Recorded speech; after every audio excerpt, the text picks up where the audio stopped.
สวัสดีค่ะ เรามาฟังนิยายเรื่องสั้นสไตล์พื้นบ้านกันดีกว่านะคะ ในเช้าวันหนึ่งผมเห็นแม่ของผมกำลังจะเดินออกไปทำงานอยู่พอดีครับ และแล้วเช้าวันนี้ผมเห็นแม่ของผมแต่งตัวสวยมาก ผมคิดว่าแม่ของผมคงจะจำวันดีๆและวันพิเศษของแม่ได้นะครับ ผมเลยอดที่จะถามแม่ไปไม่ได้ว่าแม่ยังจำวันเกิดของผมได้อยู่หรือเปล่าครับอ้าวจำได้สิลูกลูกแม่ทั้งคนทำไมแม่จะจำไม่ได้ล่ะครับผมปีนี้ผมขอจัดงานเลี้ยงวันเกิดของผมนะครับแม่ได้สิลูกแต่ว่าแม่ว่าจัดเล็กๆก็พอนะชวนเพื่อนที่สนิทมาสัก2 ถึง 3 คนก็พอแล้วนะลูกโธ่แม่จัดงานเลี้ยงวันเกิดผมทั้งทีทำไมไม่จัดให้เต็มที่ไปเลยล่ะครับแม่เอกแม่ก็อยากจะบอกเอกอยู่หรอกนะว่าจัดใหญ่มันก็ใหญ่ได้แต่ถ้าจัดงานใหญ่มากเกินไปอ่ะช่วงนี้แม่ไม่ไหวจริงๆนะลูกรายจ่ายก็เยอะแถมแม่ทำงานคนเดียวอีกด้วยแม่คงไม่ไหวหรอกนะเอาเป็นว่าจัดงานเล็กๆก็พอนะลูกครับผมเมื่อผมได้ยินแม่พูดเหตุผลของแม่ฟังอย่างเรียบง่ายผมอึ้งไปครู่หนึ่งแล้วเกิดความตึงคิดสงสารแม่และเห็นใจแม่ขึ้นมาทันทีผมยิ้มปริให้กับแม่เบาๆที่มุมปากเล็กน้อยและเสียความรู้สึกของตัวเองเล็กน้อยถ้างั้นก็แล้วแต่แม่เถอะนะครับผมตอบแม่ด้วยน้ำเสียงอ่อนลงพร้อมกับนั่งฟุบลงที่โซฟาชั้นล่างของบ้านงั้นแม่ไปทำงานก่อนนะเอกข้าวปลาก็หากินเองก็แล้วกันนะแม่ทำไว้ในครัวน่ะครับผมแม่กิ่งของผมแต่งชุดสูทกระโปรงสั้นแหวกหลังเหนือหัวเข่าภายนอกหน้าบ้านจะมีชั้นวางรองเท้านับเป็นสิบคู่ของแม่กิ่งของผมเลยนะครับแม่กิ่งของผมโน้มตัวลงเลือกรองเท้าส้นสูงสีดำเข้ากับชุดที่ใส่ไปทำงานผมมองดูแม่ผมใส่รองเท้าอยู่คู่หนึ่งดูแม่ผมเซ็กซี่มากการแต่งตัวของแม่ผมวันนี้ดูสวยมากกว่าทุกวันเลยนะครับแววตาของผมมองไปที่แม่อย่างไม่กระพริบตาก่อนที่แม่จะเดินให้หลังผมไปขึ้นรถทำงานในตอนเช้าในระหว่างวันนั้นผมก็ยังไม่ได้คิดอะไรที่จะทำอะไรหรอกนะครับผมคิดแต่ว่าผมภูมิใจและดีใจที่เห็นแม่ของผมสวยวันสวยคืนแบบนี้เพราะผมชอบในการแต่งตัวของแม่ครับแม่ผมไม่มีวันปล่อยให้ตัวเองแก่ไปตามกับอายุของตัวเองหรอกนะครับจะทำยังไงได้ล่ะก็เพราะแม่ของผมชอบแต่งตัวอยู่แล้ววันๆผมก็ได้แต่ทำกิจกรรมอยู่ที่บ้านผมมักจะคลุกอยู่แต่ในบ้านอยู่กับโทรศัพท์บ้างตลอดเวลาที่ผมเหงาผมก็ออกไปเดินเล่นที่หน้าบ้านบ้างหรือไปเล่นกับเพื่อนบ้าง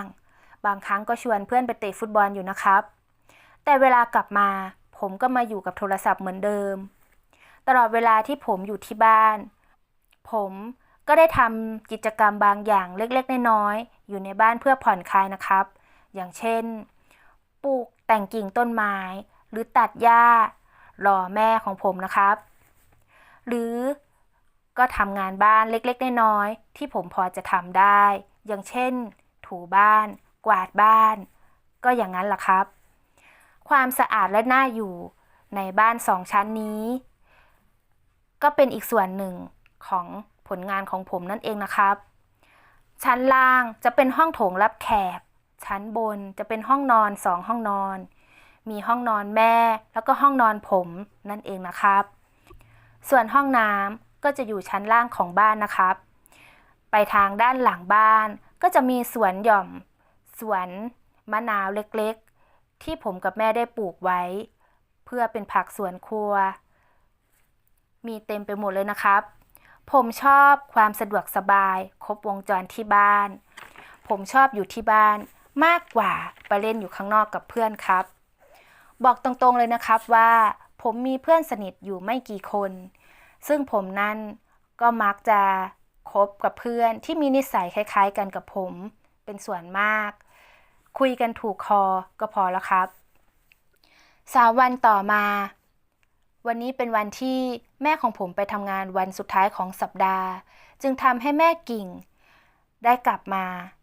บ้านอย่างรวดเร็วกว่าทุกวันนะครับแต่การแต่งตัวของแม่กิ่งแม่ของผมไม่เคยลดน้อยลงเลยยิ่งเป็นวันสุดท้ายของสัปดาห์ยิ่งทำให้แม่ของผมแต่งตัวฟรีสไตล์ของวันทำงานมากขึ้นเอกวันนี้แล้วสินะวันเกิดของลูกน่ะครับผมรอยยิ้มของแม่ผมก็มีมาตั้งแต่เช้ายิ้มให้ผมตั้งแต่เช้าเลยนะครับผมรู้สึกจะตื่นเต้นกับรอยยิ้มที่แม่ผมยิ้มให้มาผมได้เจอหน้าแม่เป็นคนแรกของเช้าวันเกิดของผมโคตรดีใจมากเลยนะครับและไม่นานผมก็ได้โทรหาเพื่อนๆให้เพื่อนๆออกมางานวันเกิดของผมตามนัดเพื่อจะมากินเลี้ยงในคืนนี้ผมรู้สึกไม่ต่างอะไรกันกับแม่ผมเลยความสุขของผมก็เหมือนความสุขของแม่ที่เห็นรอยยิ้มของผมและก็แม่เป็นคนแรกในเช้าวันนี้ครับวันนี้แม่กลับเร็วหน่อยนะเอกครับผมวันนี้เอกอยากกินอะไรเดี๋ยวแม่จะซื้อเข้ามาด้วยนะหลังแม่เลิกงานแล้วน่ะแล้วแต่แม่เลยครับผมกินได้หมดแล้วครับแม่งั้นแม่ไปก่อนละนะแม่ของผมยิ้มให้ผมอีกครั้งเมื่อเห็นความน่ารักของผมที่ได้ยิ้มตอบดูแม่จะมองเห็นความเป็นผู้ใหญ่ของผมมากด้วยคำพูดคำจาก็แล้วผมดูตัวเองผมก็แปลกใจเหมือนกันว่าผมเปลี่ยนไปเยอะมากนะครับตกมาตอนเย็นหลังจากที่แม่ของผมเลิกงานกลับมาแล้วผมเองก็นั่งอยู่ที่โซฟากับเพื่อนภายในบ้านเตรียมตัวที่จะมาช่วยแม่ทำกับข้าวงานเลี้ยงวันเกิดผมในคืนนี้แม่นี่โชคครับแม่สวัสดีครับโชคเองนะครับแม่จ้าสวัสดีแม่สวัสดีครับนี่ก้องเองนะครับจ้าสวัสดีสวัสดีจ้ะลูกๆตามสบายเถอะนะนี่เอกไปขนข้าวขนปลาท้ายรถให้แม่หน่อยสิลูกครับผม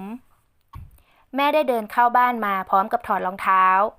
แล้วก็หันหน้ามามองดูเพื่อนๆของผมครับผมมองดูแม่ของผมมองดูเพื่อนๆดูแม่ไม่มีสีหน้า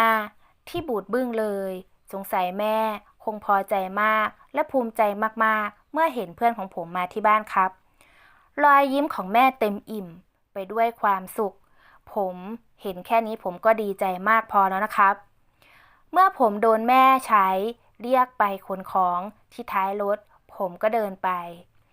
หารถของแม่ของผมแล้วปล่อยให้แม่ของผมเดินเข้าบ้านไปตามลำพังครับดูเหมือนว่าไอ้พวกเพื่อนๆของผมอีก2 คนที่นั่งเล่นอยู่โซฟานั้นจะมองดูแม่ของผมใหญ่เลยแม่ของผมมาพร้อมกับกระเป๋าสะพายข้างใบเล็กๆที่กระทัดรัดที่แม่ของผมรักมากที่สุดแม่ของผมได้เดินเข้าไปในบ้านพร้อมกับรองเท้าส้นสูง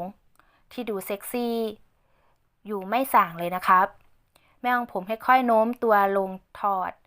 รองเท้าส้นสูงและเก็บไว้ให้เป็นเรียบร้อยก่อนจะเดินเข้าไปภายในบ้านผมมองดูแม่ของผมในตอนนั้นผมเองก็รู้สึกสงสารแม่เหมือนกันว่าแม่ต้องทำงานเหนื่อยงานหนักมากๆเพื่อผมนั่นเองนะครับส่วนโชคกับก้องที่นั่งอยู่ที่โซฟานั้นทุกคนต่างก็อ่อนน้อมถ่อมตนกับแม่ของผมดีมากๆทุกคนเกรงใจแม่ของผมครับรอยยิ้มและการวางตัวของเพื่อนผมก็น่าจะโดนใจถูกใจแม่ผมอยู่บ้างเมื่อแม่ได้เปิดใจให้ผมพาเพื่อนเข้าบ้านงานนี้ทำให้แม่แล้วก็เพื่อนของผม รู้สึกเขินอายไปตามๆกันเลยทีเดียวครับเพื่อนผมเองก็มองแม่ของผมอย่างไม่กระพริบตาเลยเพราะสงสัย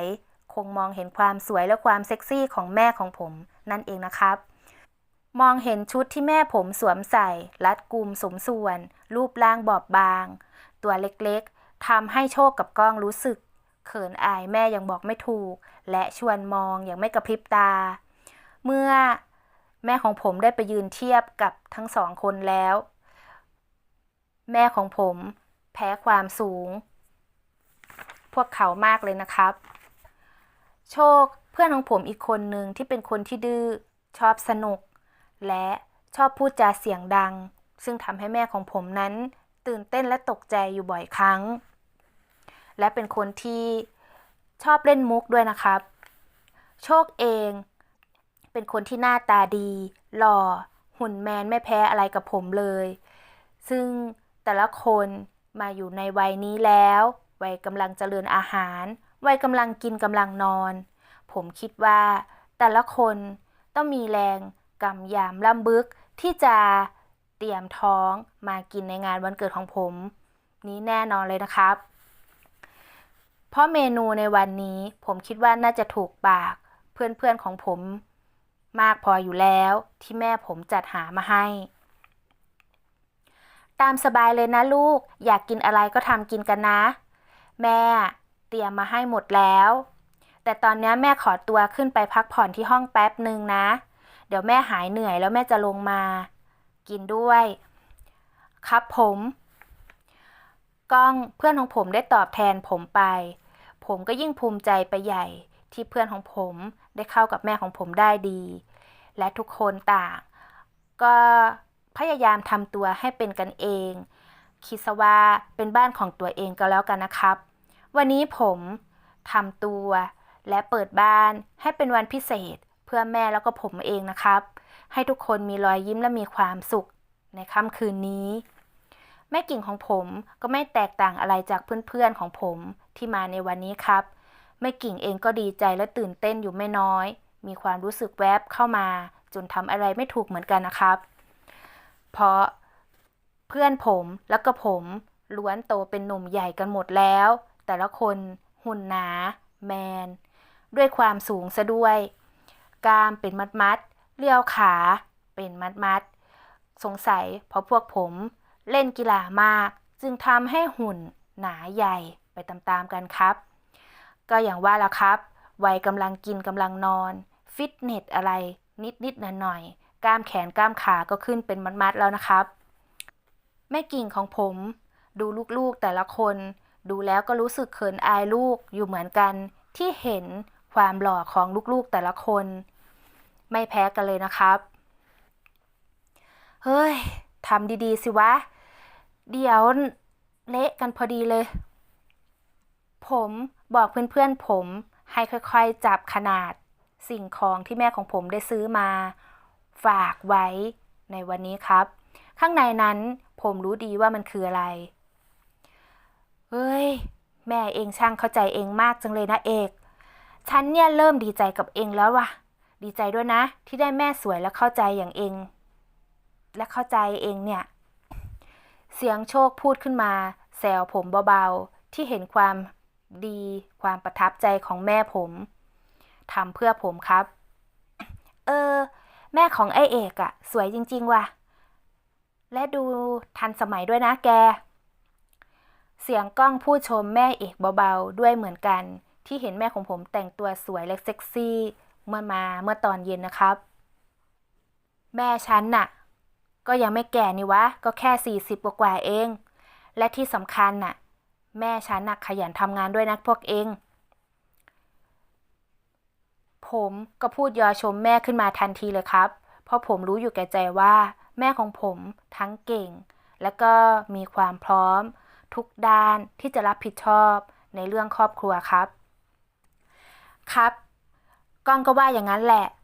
ก้องว่าสมัยแม่เป็นสาววัยรุ่นเหมือนพวกเราในตอนเนี้ยคงจะสวยปังหน้าดูมากกว่านี้นะเนี่ยเอาล่ะทุกคนยังไงซะก็แม่ของเราเดี๋ยวทำอะไรเสร็จเรียบร้อยแล้วก็รอแม่ลงมาค่อยเป่าเค้กกันแล้วกันนะ ผมบอกเพื่อนๆไปแบบนี้ทำให้เพื่อนพวกผมได้หยุดชมแม่ผมขึ้นมาทันที เพราะผมกลัวว่าแม่ของผมจะมาได้ยินเข้าอาจจะรู้สึกไม่ดีได้ ไม่นานหลังจากที่แม่ของผมได้พักผ่อนอิ่มแล้ว และการแต่งตัวของแม่ผมลงมาที่นี่ก็ไม่เหมือนชุดทำงานที่เลิกงานมาตอนเย็นนะครับแม่ของผมแต่งตัวอยู่บ้านในชุดฟรีสไตล์เรียบร้อยอยู่ที่บ้านด้วยเสื้อยืดคอกลมกางเกงขาสั้นเดินลงมาจากบันไดบ้านจากข้างบนจากห้องของแม่ผมนะครับแม่ของผมเดินค่อยๆเดินมาอย่างช้าๆภายในบ้านมองดูอย่างเรียบร้อยสะอาดหูสะอาดตาเติมเต็มไปด้วยไฟแสงสีที่ผมได้ทำประดับไว้กับเพื่อนๆและลูกโป่งห้อยระยิระย้ายตามสีสันมีเสียงเพลงเปิดฟังเบาๆเพราะไพเราะหูเมื่อเห็นแม่ของผมเดินลงบันไดมาจากข้างบนบ้านผมก็พูดขึ้นมาทันทีว่า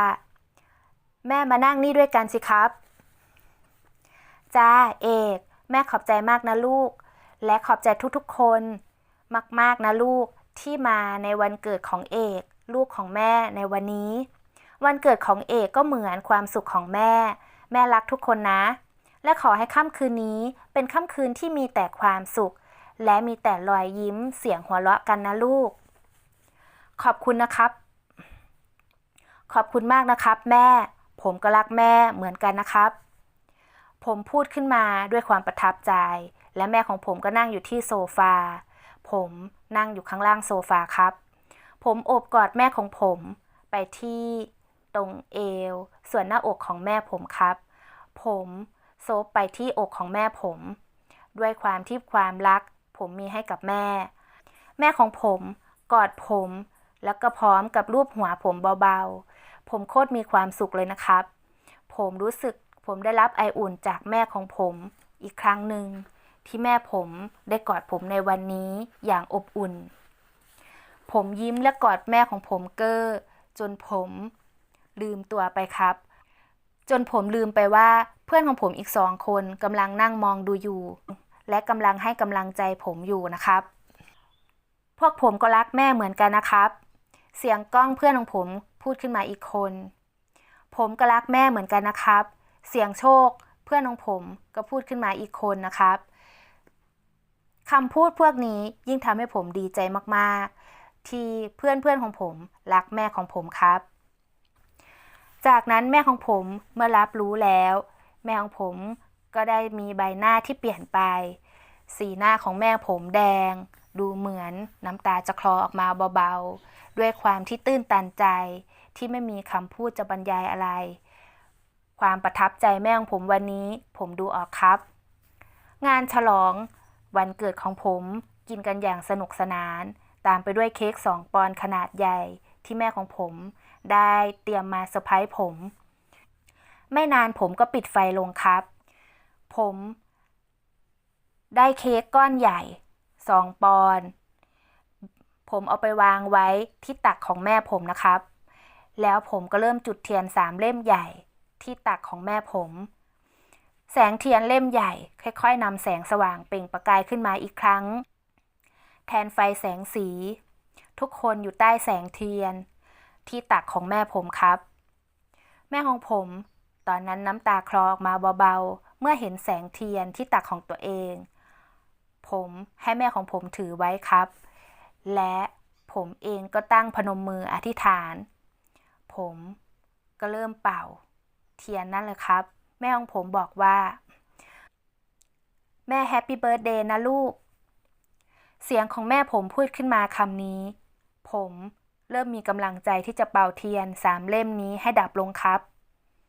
ผมเป่าเทียนครั้งเดียวขอบคุณครับแม่ผมแล้วก็เพื่อนๆแม่ทุกคนได้ลิ้มลองเค้กขนาดก้อนใหญ่ก้อนนี้นะครับเค้กขนาดก้อนใหญ่ก้อนนี้ผมมีรสชาติหอมหวานมันพวกผมพากันเล่นเค้กก้อนนี้กันทั้งคืนเลยนะครับทำให้พวกผมรู้สึกว่าสนุกมากๆครับในงานวันเกิดของผมแล้วก็เป็นวันที่แม่มีความสุขมากที่สุดครับ จบแล้วนะคะสำหรับนิยายเรื่องสั้นสไตล์พื้นบ้านก็ขอฝากไว้เพียงเท่านี้ฝากกดติดตามกดไลค์กดแชร์เพื่อที่จะไม่พลาดคลิปนิยายเรื่องสั้นเรื่องใหม่ๆภายในคลิปหน้าขอให้ผู้ฟังทุกท่านฟังแล้วขอให้มีความสุขด้วยนะคะ